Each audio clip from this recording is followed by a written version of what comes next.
बॉलीवुड में 80 और 90 के दशक में कई फिल्मी सेलेब्स ने अपने अभिनय के दम पर फैंस के दिलों पर राज किया।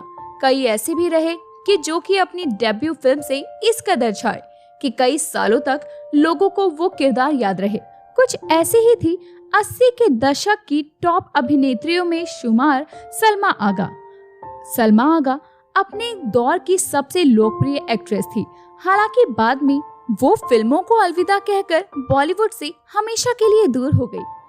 सलमा अपने जमाने में जहां एक तरफ अपनी खूबसूरती से दर्शकों के दिलों पर राज करती थी, वहीं दूसरी ओर वो अपनी पर्सनल लाइफ को लेकर खबरों में छाई रहा करती थी।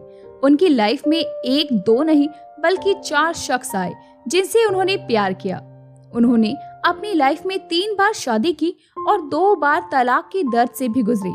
आइए जानते हैं इस खूबसूरत अदाकारा के बारे में जो कि लंबे अरसे से बड़े पर्दे से दूर है। मुस्लिम परिवार में जन्मी सलमा आगा का जन्म 25 अक्टूबर 1956 को पाकिस्तान में हुआ था, लेकिन वो मूलतः ब्रिटिश नागरिक रही।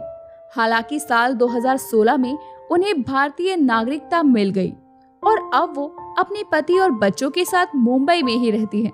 सलमा बॉलीवुड में अपनी खूबसूरती के लिए फेमस रही है। उनकी गोरी चिट्टी बिलोरी जैसी आंखें हर किसी को बेहद पसंद थी। कहा जाता है कि वो इतनी खूबसूरत थी कि प्रोड्यूसर उन्हें फिल्मों में लेने के लिए बेताब रहा करते। उनके डेब्यू के समय में उनका चार्म देखते ही बनता था। सलमा अपनी डेब्यू फिल्म निकाह का दिल की अरमा आंसुओं में बह गए गाना गाकर रातों रात स्टार बन गई थी। फिल्म के साथ ही उनका ये गाना भी सुपरहिट निकला। इस तरह 17 साल की उम्र में ही वो बॉलीवुड की स्टार बन गई। सलमा आगा उन एक्ट्रेसेस में गिनी जाती थी जो कि अचानक आई, वाहवाही बटोरी और एकाएक गायब हो गई। उनका फिल्मी करियर बेहद छोटा रहा, लेकिन उन्होंने ऋषि कपूर, राज बब्बर, राजेश खन्ना, फिरोज खान और मिथुन चक्रवर्ती संग स्क्रीन को शेयर किया। वो सिंगर होने के साथ ही एक बेहतरीन एक्ट्रेस भी रही। टैलेंटेड एक्ट्रेस से लोगों को काफी उम्मीदें थी, लेकिन अफसोस सलमा ने लोगों की उम्मीदों पर पानी फेर दिया और इश्क मोहब्बत के चक्कर में अपने करियर को बर्बाद कर लिया। कहा जाता है कि फिल्म निकाह में लाइमलाइट सिप्रा से प्यार हो गया।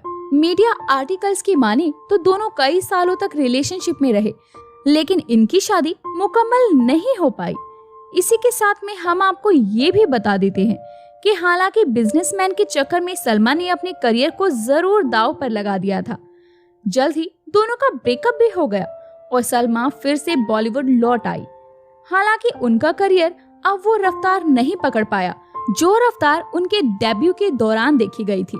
फिल्म निकाह के बाद सलमा की कसम पैदा करने वाली की डिस्को डांसर भी सुपरहिट साबित हुई।